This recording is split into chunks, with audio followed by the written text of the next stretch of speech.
আচ্ছা, আজকের ব্লগটার কি নাম দেওয়া যায় বলুন তো? চিন্তা করে পারছি না। পেয়েছি, খাই খাই ব্লগ। খাই খাই ব্লগ নাম দিলে কীরকম হয়? অবশ্যই কমেন্ট করে জানাবেন। এই ব্লগটার নাম আমি খাই খাই দিয়েছি। তাহলে আজকের ব্লগটা শুধুমাত্র খাওয়া নিয়ে। দেশের বাড়ি গেছি, আর না খেলে কিছু হয়? একটু তো খাওয়া দাওয়া জমজমাটি করতে হবে।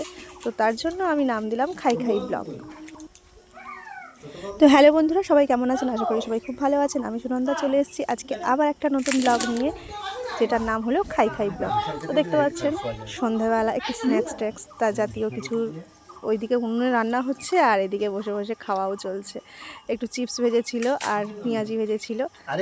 আর ওই দিন রাত্রিবেলা প্রচণ্ড ঝড় বৃষ্টিও হচ্ছিল, তো যার জন্য খাওয়াটা বেশ জমেই গেল, সন্ধ্যার খাওয়াটা। পেঁয়াজি কিরকম হয়েছে?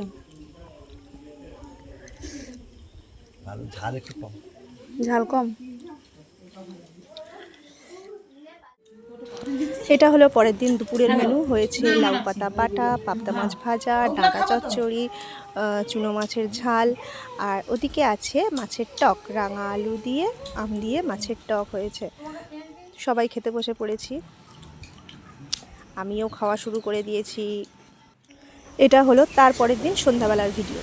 আমাদের এখানে খেতে বসছে, আর এদিকে প্রচুর ঝড় শুরু হয়ে গেছে। হয়তো অন্ধকারে বোঝাতে পারছি না, কিন্তু ভালোই ঝড় হচ্ছে। ছোটটা তো আর জেম্মার সঙ্গে উপরে গেছে। ঝড় বৃষ্টির রাত, আর পাতে পড়ে গেছে গরম গরম ভাত আর দেশি মুরগির ঝোল। ঝোল নয়, সরি, একটু কষা কষা টাইপের। তো এই ছিল সেদিনের রাতের মেনু। আর জানেন তো, অর্ধেক দিন আমি ভিডিও করতেই ভুলে গেছি। মাঝখানে দুপুরবেলার খাওয়া কি সকালবেলার খাওয়া, সেগুলো যে আমাকে ভিডিও করতে হবে মাথায় থাকে না। দেশের বাড়ি গেলে তো এদিক ওদিক ঘুরে ঘুরেই সময় কাটিয়ে আমি এদিকে ভিডিও করছিলাম, ওদিকে আমার দেওররা বসেছিল, ওরা একটু ইয়ার্কি মারছিল। তো যার জন্য আমি কি করলাম, ক্যামেরাটা ওদের দিকে ঘুরিয়ে দিলাম। ঘুরিয়ে দিতেই দেখুন ওদের মুখটা কেমন নিচু হয়ে গেছে। আহা আহা, কি কষ্ট, কি সুন্দর কথা বলছিল। যেই ক্যামেরা ঘুরিয়েছে অমনি লজ্জাইতে মুখ নিচু করে চুপচাপ খাওয়া শুরু করে দিয়েছে। আর কারেন্টটাও চলে গিয়েছে, সেই সময় প্রচণ্ড বৃষ্টি হচ্ছিল। গ্রামের দিকে কি বলুন তো, একটু বৃষ্টি হলে কারেন্টটা চলে গেলে তো সঙ্গে সঙ্গে আসতে চায় না। তো যাই হোক, এটা হলো রাতের খাবার, মুরগির কষা আর গরম গরম ভাত। তারপর দেখুন, এটা পরের দিন দুপুরের মেনু। কলা ভাজা, বেগুন ভাজা, ওদিকে হয়েছে থোড় ভাজা। আর আচ্ছা, এটা দিয়েই প্রথমে একটু খাওয়া যাক। কলা ভাজা না খুব খেতে ভালো লাগে। আর আমাদের মানে বৃষ্টিতে গাছটা ভেঙে গেছিলো বলে, কলার কাঁদি সমেত ভেঙে গেছিলো বলে কেটে নিয়ে সেটা কলা ভাজা হয়েছে। আর তারপরে হয়েছে আবার চুনো মাছের ঝাল চচ্চড়ি। আগে যেটা দেখিয়েছি চুনো মাছের ঝাল, আর আজকে হয়েছে চুনো মাছের ঝাল চচ্চড়ি, একটু আলু দিয়ে মাখা মাখা তরকারি মতন। খেতে এত সুন্দর লাগে। আর কি বলুন তো, গ্রামে গেলে না আমি ঠিক রান্নাবান্নাটা করি না, মানে উনুনে রান্না হয়, আমার ছোটো যা রান্না করে, আর আমি শুধু খেয়েই যাই।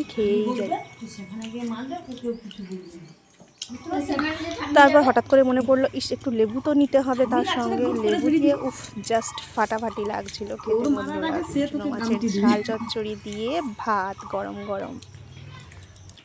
অনেকের তো জানি বড় বড় মাছ পছন্দ, তবু বলবো কার কার চুনো মাছের এইরকম ঝাল চচ্চড়ি খেতে ভালো লাগে অবশ্যই কমেন্ট করে জানাবেন। আর তারপর পড়ে গিয়েছে রূপচাঁদ মাছের আলু দিয়ে ঝোল। প্রথমে ভাবা হলো যে রূপচাঁদ মাছের ঝাল করা হবে, কিন্তু আমার ছেলে দুটো এত আলু খায়, ওরা আলু ছাড়া চলে না, যার জন্য আলু দিয়ে একটু মাখা মাখা তরকারি মতন করা হয়েছে। আর পুকুরে রূপচাঁদ মাছ ধরা হয়েছিল, একদম জ্যান্ত রূপচাঁদ মাছ। তার টেস্ট তো বলবো কীরকম, লাজবাব টেস্ট। ওদিকে খাওয়ার সময় আবার একটা বিপত্তি। ছোটো ছেলেটা এত বায়না করে, মনে হয় ওর দিদিভাই ওর সঙ্গে লেগেছে, মানে আমার দেওরের মেয়ে, ওর দিদিভাই ওর সঙ্গে একটু লাগে। তো যার জন্য ওই ঘ্যান ঘ্যান করে। কী করবো, তাড়াতাড়ি করে একটু খেয়ে নিতে হয়। দুপুরবেলা ওকে জোর করে না ঘুম পাড়ালে ও ঘুমায় না, আর সন্ধ্যা থেকে তো ঘুমিয়ে পড়ে। তো যার জন্য একটু তাড়াতাড়ি করে খেয়েও নিচ্ছি। তো বন্ধুরা, ভিডিওটা আমার এই পর্যন্ত। ভালো লাগলে অবশ্যই পাশে থাকবেন। আজকের মতন টাটা।